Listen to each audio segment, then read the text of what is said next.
Praise the Lord. Greetings to you, the gracious name of our Lord and Savior Jesus Christ. It's a great opportunity to share the word of God. ప్రభు అయిన యేసుక్రీస్తు నామంన మీ అందరికీ శుభములు తెలియజేస్తున్నాను. ఈవేళ wedding days and birthday celebrate చేసుకునే వారందరికీ I wish you many more happy returns of the day. Now will read Bible in English. Colossians chapter 4 verse 6. Let your speech always be with grace, seasoned with salt, that you may know how you ought to answer each one. Amen. Praise the Lord. తెలుగులో చదువుతున్నాను, మనము దయచేసి విందాము. కొలస్సీలకు రాసినటువంటి పత్రిక 4వ అధ్యాయము 6వ వచనం. ప్రతి మనుషునికి ఎలాగో ఉత్తరం ఇయ్యవలెనో అది మీరు తెలుసుకొనుటకై మీ సంభాషణ ఉప్పు వేసినట్లు ఎల్లప్పుడూ రుచిగలదిగాను కృపాసహితంగాను ఉండనీయుడి. ఆమేన్. ప్రార్థించుకుందాం. కృపా సమృద్ధి గల మా ప్రియ పరలోకపు తండ్రి, నీ యొక్క ఘనమైన నామకు స్తోత్రములు వందనములు ప్రభా. నీ యొక్క వాక్యంను మేము ధ్యానించుకొంచుటగా లోతైన మర్మములను మీరు మాకు తెలియజేయమని అడుగుచున్నాం. నాయన, నీ యొక్క వాక్యము వినుచుటగా నాయన వినుటకు మాకు బుద్ధి పుట్టించమని అడుగుచున్నాం. వినుచున్న మా యొక్క నాయన వీక్షకులందరినీ ప్రభా పేరు పేరున మీరు దీవించి వారి యొక్క జీవితంలో మెండైన దీవెనలు కురిపించి నీ యొక్క వాక్య ప్రకారం మేము నడుచుకునే కృపను మీరు మాకు అనుగ్రహింప చేయమని యేసయ్య అత్యున్నతమైన నామమున అడుగుచున్నాం తండ్రి. ఆమేన్. దేవుని ఘనమైన నామకు స్తోత్రం కలుగును గాక. ఇక్కడ పౌలు గారు ఎఫెసీయులకు కొలెషియన్స్కి లెటర్ రాస్తున్నారు అనమాట. ఏమని అంటున్నారంటే,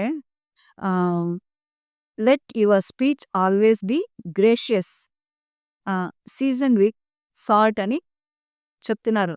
అనగా మీ యొక్క మాటలు ప్రతి మనుషునికి ఎలాగో ప్రత్యుత్తరం ఇయ్యవలెనో అది మీరు తెలుసుకొనుటకై మీ సంభాషణ ఉప్పు వేసినట్లు ఎల్లప్పుడూ రుచి గలదిగాను కృపాసహితంగాను ఉండనీయుడని చెప్తున్నాడు.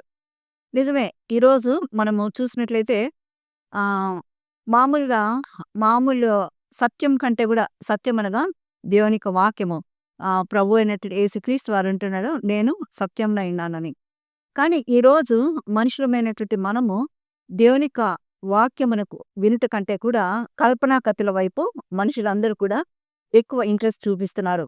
అనగా కల్పించబడినటువంటి అవి కథలైనా లేకపోతే ఫిలిమ్స్ అయినా లేక జోక్స్ అయినా ఇంకా రకరకాలైనటువంటి ఎంటర్టైన్మెంట్కు సంబంధించినవైనా అవి మనము చూస్తున్నాం మనుషుల్లో ఎక్కువ ఇంట్రెస్ట్ చూపించడం.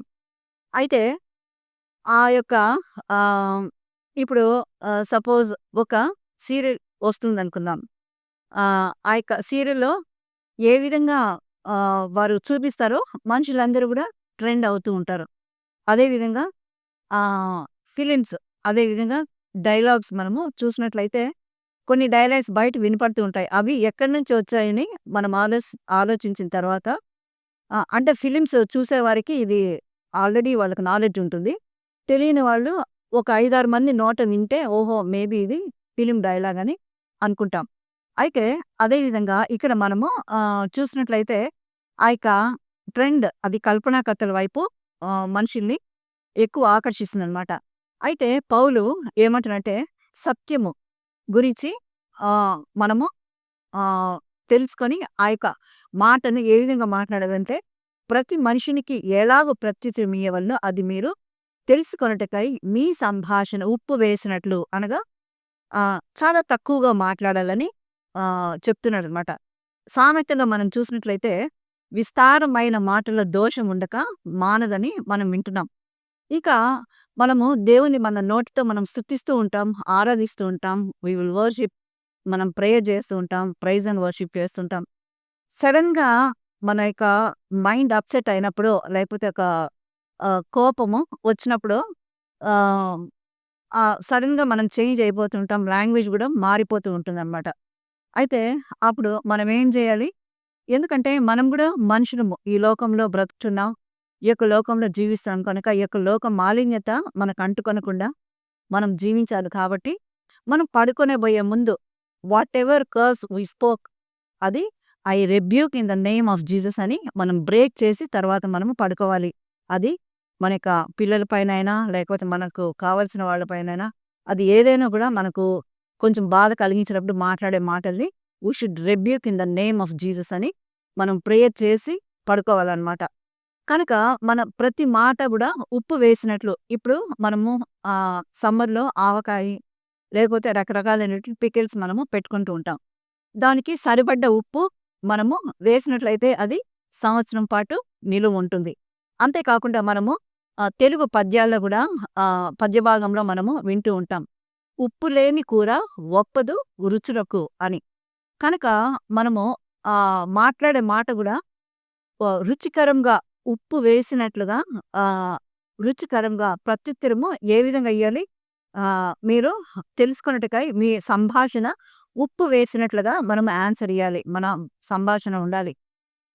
యూజువల్‌గా మనము ఎదుటివారు మాట్లాడేది వినకుండా మనము ఆహ్, ఆ యొక్క సంభాషణలో ఎక్కువగా ఆతురపడుతూ ఉంటాం ఆన్సర్ ఇవ్వడానికి. అలా కాకుండా వినువాడే గొప్పవాడు కాబట్టి అది విని ఎదుటివారు ఏం చెప్తున్నారో తర్వాత దానికి తగ్గ ఆన్సర్‌ని మనం ఇయ్యాలి.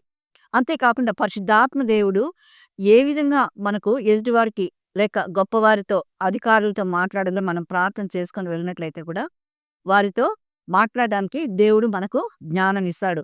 ఇంకా మనం చూసినట్లయితే ఆహ్, ఆ యొక్క సంభాషణ ఉప్పు వేసినట్లుగా రుచికరంగా ఉండాలని అంటున్నారనమాట. ఒకసారి నేను వేరే ఒక బిలీవర్ ఆహ్, పోలీస్ ఆఫీసర్ ఉన్నారు. వాళ్ళ మిసెస్‌కి నన్ను ఇంట్రొడ్యూస్ చేయాలని ఫోన్‌లో మాట్లాడమన్నారు. అయితే ఆహ్, ఆమె కూడా పోలీస్ ఆఫీసర్ అని తెలీదు. ఆహ్, ఈ బిలీవర్ చెప్తున్నారన్నమాట ఈ పోలీస్ ఆఫీసర్. ఆమె అడిగిన దానికి మాత్రమే ఆన్సర్ ఇవ్వాలి సలోమి అని చెప్తున్నారు. అంటే ఆహ్, యూజువల్‌గా మనము పోలీస్ ఆఫీసర్స్ దగ్గరికి వెళ్ళినా, డాక్టర్స్ దగ్గరికి వెళ్ళినా, అడ్వకేట్స్ దగ్గరికి వెళ్ళినా కూడా వారు అడిగిన దానికి మనము ఆన్సర్ చెప్పాలి. అంత మాత్రమే చెప్పాలి. వాళ్ళు we don't want to listen any ah, ah, stuff అని చెప్తూ ఉంటారనమాట. మేము ఏది బ్రీఫ్‌గా మీరు మాకు ఆన్సర్ ఇవ్వాలని కూడా వారు అంటూ ఉండడం మనం వింటూ ఉంటాం. అదే విధంగా మన యొక్క మాటలు ఉప్పు వేసినట్లుగా ఉండాలి.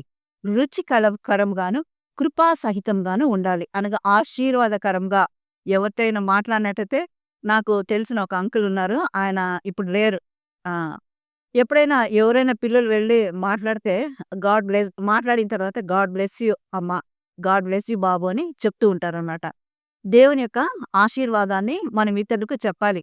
గాడ్ బ్లెస్ యూ అన్న మాటని మనము కృపా సహితంగాను, ఆశీర్వాదకరంగాను ఉండాలి. మన మాటలు ఆహ్, ఎదుటి వాళ్ళకి ఎబ్బెట్టు కలిగించే విధంగా, ఇబ్బంది కలిగించే విధంగా ఉండకుండా ఆశీర్వాదకరంగా ఉండాలని కృపాసహితంగా, కృపగలిగిన మాటలుగా, దయగలిగిన మాటలుగా మన మాటలు విని వాళ్ళ యొక్క సమస్యలు కూడా మనతో చెప్పాలి ఎదుటి వాళ్ళు. ఆ విధంగా మన యొక్క మాటలే కాకుండా మన యొక్క ప్రవర్తన కూడా ఉండాలని దేవుడు కోరుచున్నాడు.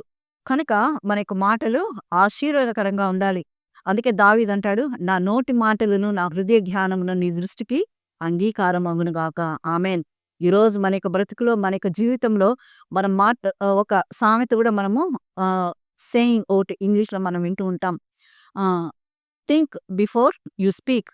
Twice you think before you speak. మాట్లాడే ముందు మనం ఆలోచించి, ఇంకా మనం దేవుని నమ్ముకున్న బిడ్డలం కాబట్టి, దేవునికి అప్పచెప్పి మన యొక్క హృదయమును, నాలుకను మనం భద్రంగా కాపాడుకోవాలని ప్రభు అయినటువంటి యేసుక్రీస్తు వారికి మనల్ని అప్పచెప్పుకోవాలి. సామెతలో ఇంకొక దగ్గర మనం చూసినట్లయితే జీవ మరణములు నాలుక వశము అని కూడా మనం వింటున్నాం. కనుక మన యొక్క తన నాలుకను కాపాడుకునేవాడు తన యొక్క ప్రాణమును కాపాడుకునేవాడని వాక్యంలో మనం చూస్తున్నాం. కనుక మన యొక్క మాటలు కొద్దిగా కృపాసహితంగా ఉప్పు వేసినట్లుగా ఉండాలని దేవుడు మనల్ని కోరుచున్నాడు. అటువంటి మంచి ఆత్మీయ జీవితంలో దేవుడు మనల్ని ముందుకు నడిపించును గాక. Amen. God bless you all. Thank you.